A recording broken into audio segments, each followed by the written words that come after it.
Hi, my name is Danny Harwood and I'm the head PJ professional here at the Chadwell Springs Family Golf Centre. Today, in episode 4 of the Beginner's Guide to Golf, we're going to be looking at the greenside bunker shot. So during this episode, we're going to have a look at what clubs we can be using, what clubs we should be using, and basically the setup of the shot and how to play it. Let's take a little look.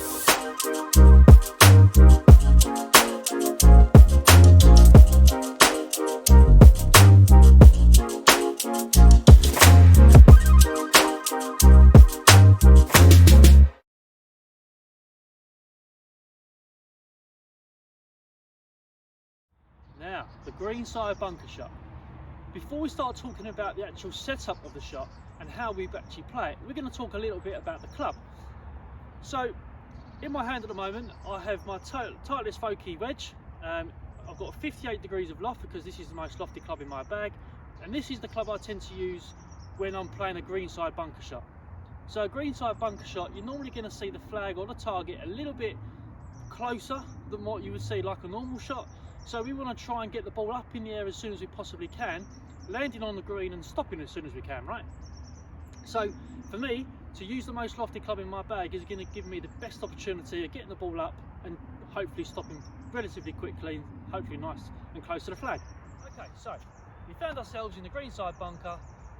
Currently got a flag that's about 15 or 16 yards away. So again, it's not very fast. We've only got a small shot, but being in the sand, this is the one place really that you can really explode the amount of speed or create as much speed as you possibly can, because we don't want to leave this ball in the bunker, we want to make sure we get it out, right? So again, let's talk about the setup of the shot and let's try and get this ball out of the bunker. Now, in golf, there's rules, as we know. Some good rules, some not so good rules. There's loads of rules to test yourself with, for example, I should say, right? Now, one of the rules, unfortunately, in golf, you cannot let your club touch the sand before you play the shot. So what I generally tend to do, go to the side, put my club on the side of the bunker so I'm not touching the sand, and what we're going to do is we're going to open the club face. All we're going to do is literally just turn the club a little bit, so it might feel like the club is actually pointing to the right. Well, it's not actually pointing any more to the right, it's actually just adding loft, which this little tool is going to help show. So let's just have a little look. So I've just popped my little device on there. As you can see, that's a straight club face. When I open it, it actually just adds loft to the club and makes the ball go up in the air a bit quicker. Yeah, doesn't make the ball go any further to the right. Just makes the club have more loft, so it gets the ball up in the air a little bit quicker for us. Okay. So let's go back into the bunker. Let's have a little look. So, club on the side. I'm going to take my normal grip. So I appreciate this is really going to be a bit weird, it's going to look a bit funny, but I've got my grip, my club face is really open. Okay, so now I know that I've got my grip, let's go and take the stance. Now, when I'm playing this bunker shot, I try and have the ball in the middle of my stance. Okay, so we're going to draw a little line in here, just to make sure it's going to be in the middle of my stance. Now, obviously when we're playing, we're not allowed to do this, but make sure when you do a bit of practice at your local golf club or your local golf facility, you do this. Get some alignment sticks and just put them on the floor, or draw the lines in the sand. Not a problem. Just make sure that you're doing it correctly. And if you don't know if you're doing it correctly, either send me a video, ask me some questions, ask as many questions as you like, and I'll make sure that I'll get back to you. Now that we've got the ball position sorted, let's see where we're going to aim, right? Now, I like to use a bird's foot as a demonstration for this, right? So basically, our feet are going to aim slightly left of your target, shoulders are going to be aiming towards the target, and because we've turned that club face open, it's going to appear as if the club is aiming off to the right. And this is what I mean by it. So as you can see here, I've got a line here that's going to be in the middle of my feet, because my feet are like going to be aiming towards this line, which is just slightly left of the target. My shoulders are going to be aiming towards that line, and my club face, because it's open, is going to look as though it's aiming slightly to the right. So here you can see my bird's foot my bird's foot theory, analogy, you might think that it looks like a big T-Rex foot, whichever suits you. I just like to use this, I like to use it for myself and when I'm coaching as well, just because it's a nice image to think in your mind so that it can try and eliminate too much thought, too much bad stuff going on in your mind. Hopefully this is nice and useful for you.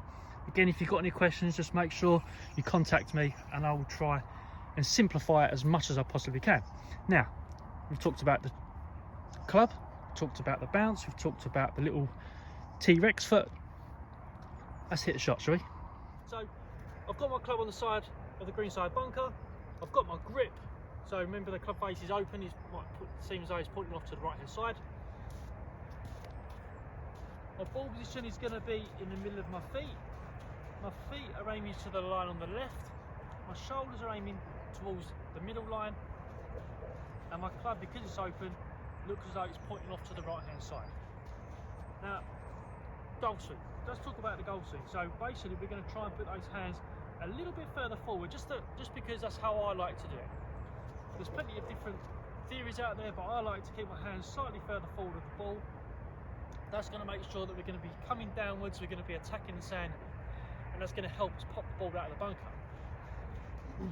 Now we're going to swing along the line of our feet, and as you can see, like the chip shot that we played in the previous video, all we're going to do from this point is start hinging your wrists upwards a little bit more, so we've got like that L shape, a little bit like we see in the pitching video, episode 3. So we're going to go episode 2, which is your chip shot, episode 3, which is your pitch shot. So it's very similar to pitching, but from here we're just going to maintain the speed like you're pitching, and we're just going to make sure that we contact the sand a little bit early, and that's just going to help chuck the ball up in the air.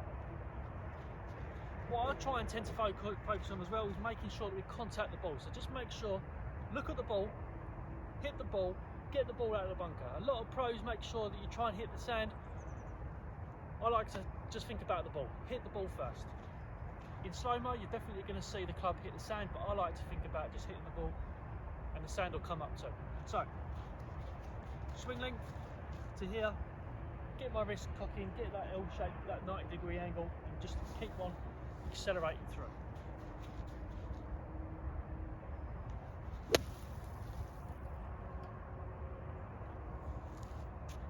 Pretty pleased with that shot actually. It ended up a little bit short of the flag, but popped up nicely, stopped pretty quickly, and that's exactly what we want for a greenside bunker shot. Now, like I just said, that shot's only gone about 15 or 16 yards. If you've got a target that's say 25 yards away, you might want to use a 54-degree wedge, or your sand wedge. You might want to use a gap wedge, which is like 52 or 50 degrees. If it's further, you might want to use a pitching wedge. Get to your local golf club, get to your local golf facility, have a little practice with all the different clubs that you've got in your bag, hit some different shots, and practice this swing. This should give you a set amount of yardages for you to basically practice with, get onto the golf course, and just have some belief, have some confidence in that you're going to hit that shot, and that's going to get you yardage, and hopefully that will bring down those scores, have a few more pars. I hope this has all made sense. If it hasn't, make sure to get in contact. Our website is just below. My social media pages are just below too. Take care and bye for now.